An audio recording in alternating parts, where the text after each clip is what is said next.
नमस्कार, स्वागत है आप सभी का हमारे YouTube channel master media news में। प्लीज फ्रेंड, अगर आपको हमारी वीडियो पसंद आए तो हमारे चैनल को सब्सक्राइब करिए, लाइक करिए, कमेंट। वीडियो को लाइक करें, हमारे चैनल को सब्सक्राइब करें। जांच करवाना और अगर कोई कोरोना पॉजिटिव आ गया तो उसको समय पर हॉस्पिटल या फिर अगर होम आइसोलेशन में है तो निरंतर उसकी निगरानी करने की जिम्मेदारी लेना। एक पार्षद के रूप में आपकी ये जिम्मेदारी कोरोना कालखंड में देखने को मिली कि कितनी प्रतिबद्धता के साथ आपने कार्य किया और उसका बेहतर भी परिणाम हुआ कि आज उत्तर प्रदेश जो सराहना प्राप्त कर रहा है। निगरानी समिति, हेल्थ वर्कर और कोरोना वॉरियर्स की जो मेहनत थी उसका परिणाम है कि उत्तर प्रदेश बेहतर परिणाम देने में सफल हुआ। हमें निरंतर अपनी कार्य पद्धति के माध्यम से जिस जन समुदाय ने हमें समर्थन दिया है उसके विश्वास को बरकरार रखने के लिए हमें निरंतर प्रयास करना होगा, अहर्निश प्रयास करना होगा। नहीं तो हम देख रहे थे बहुत कुछ लोग ऐसे भी थे, कोरोना जैसे आया उन्होंने अपने को होम क्वारंटीन कर दिया, कहीं निकले नहीं, बैठे रहे, टिप्पणियां करते रहे, कोई हालचाल लेने के लिए नहीं निकला। लेकिन वे भी लोग थे जिन लोगों ने अपने जान की परवाह किए बगैर अपने वार्ड के एक एक व्यक्ति की ओली और उस व्यक्ति का हालचाल लेते रहे और जनता ने उस दिन अपने को धन्य महसूस किया होगा कि हमारा चुनाव सही था कि जो व्यक्ति संकट के समय में हमारा हालचाल ले रहा है, इसका मतलब हमने सही व्यक्ति को चुनाव किया था। और इसीलिए मैंने जब यहां नगर निगम के कार्यों का पिछले दिनों भी और आज भी जब शिलान्यास और लोकार्पण हो रहा था तो मैंने जरूर कहा, मैंने कहा भी जिस वार्ड का हो उस वार्ड के पार्षद का नाम उसमें जरूर आना चाहिए, जिससे पार्षद इस बात को महसूस कर सकें कि मेरे प्रस्ताव पर यह कार्य हुआ है और नगर निगम के द्वारा यह कार्य मेरे वार्ड में हो रहा है। क्योंकि विकास की सबसे छोटी इकाई के रूप में उसकी जिम्मेदारी ज्यादा है। हर व्यक्ति अपनी रोज की जरूरत के लिए उसके पास आता है, उसके सामने अपनी बात को कहता है, अपनी बात उनके सामने रख करके कभी कभी ज्यादा जिद भी करता है और अगर वह व्यक्ति उन जिम्मेदारियों के साथ जुड़ा हुआ है तो पूरी जवाबदेही के साथ उन कार्यों को करता है। नगर निगम की 237 परियोजनाएं इस बात को प्रमाणित भी करती हैं। भाइयों बहनों, हम सबको एक सजग नागरिक के रूप में सदैव सचेत रहना चाहिए। विकास के प्रति भी और अपने आसपास के प्रवेश को देखते हुए सुरक्षा के प्रति भी, कि सुरक्षा बीमारी से भी और किसी भी प्रकार की राष्ट्रीय सुरक्षा के मुद्दे पर भी हमारी थोड़ी सी सजगता बहुत सारे लोगों के जीवन को सुरक्षित बचाने में बहुत बड़ी भूमिका का निर्वहन कर सकती है। आपने देखा होगा अभी पिछले दिनों हम लोगों ने उत्तर प्रदेश के अंदर 2 बड़ी घटनाओं का पर्दाफाश किया है। एक घटना थी जो दिल्ली के बटाला हाउस से संचालित हो रही थी। उत्तर प्रदेश के अंदर मूक बधिर बच्चों को निशाना बना करके मतांतरण के माध्यम से उनको जिहादी कार्य के साथ जोड़ने और उसके माध्यम से सुरक्षा में सेंध लगाने का एक कुत्सित प्रयास हो रहा था, कुत्सित षड्यंत्र रचे जा रहे थे।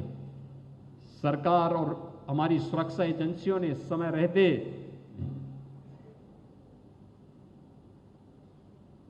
पाकिस्तान परस्त आतंकवादियों के साथ जुड़ करके कुछ लोग एक बहुत बड़ी घटना को अंजाम देना चाहते थे। हम भी अपने आसपास के क्षेत्र में सजग होकर के इस प्रकार की गतिविधियों की निगाह रख सकते हैं, क्योंकि वे चेहरे अलग होते हैं, उनकी गतिविधियां संदिग्ध गतिविधियां।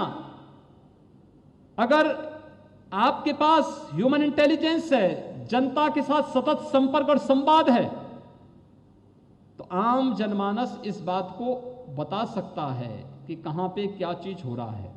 और ये भी ह्यूमन इंटेलिजेंस का एक बहुत अच्छा उदाहरण रहा है।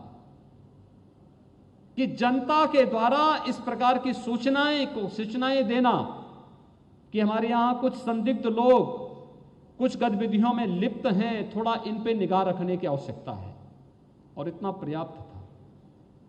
निगाह रखने के बाद जब देखा गया तो बारूद के जखीरे मिले हैं, बम मिले हैं,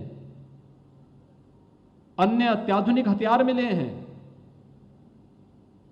जब ये देश आजादी के माहौल में मशगूल होता, उस समय वह फिर कहीं ना कहीं कोई बड़ा विस्फोट करके सुरक्षा में सेंध लगाने की कुछ षड्यंत्र कर रहे थे, लेकिन समय रहते इस प्रकार के षड्यंत्र को बेनकाब कर दिया गया। और मैं फिर इस बात को कह सकता हूं, हम सबकी सजगता, आम नागरिक की सजगता किसी भी व्यवस्था को सदैव सुरक्षित रख सकता है।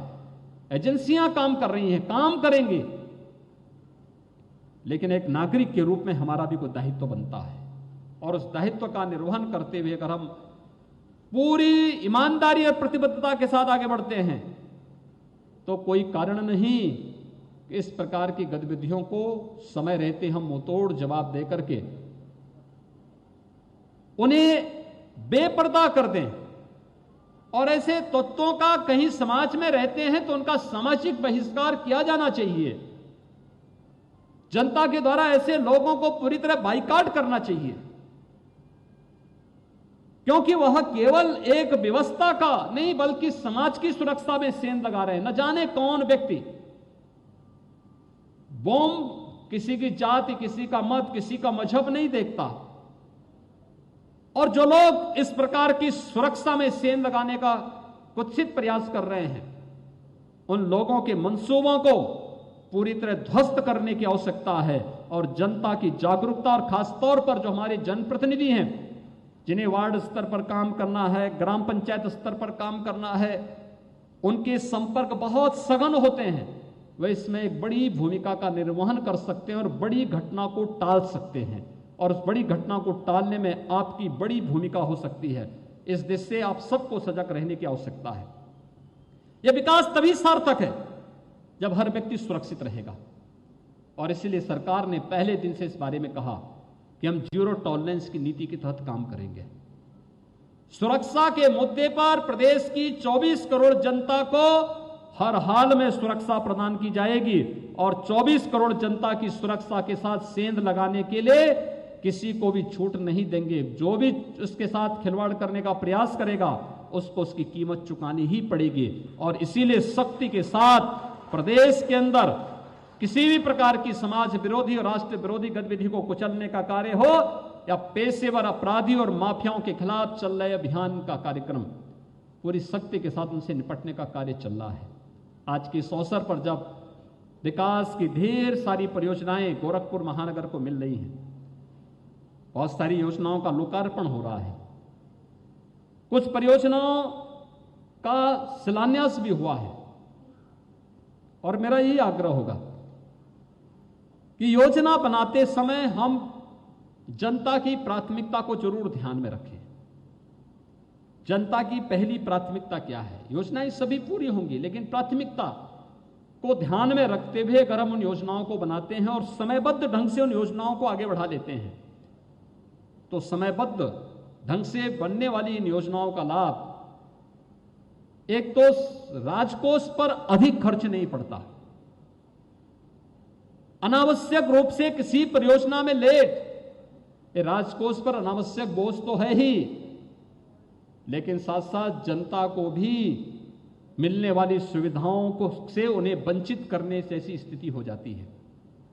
और इसलिए सदैव इस बात के लिए सतर्क रहते हुए कि किसी को भी हम लोग समयबद्ध ढंग से कार्य करने में विचलन की छूट न दें।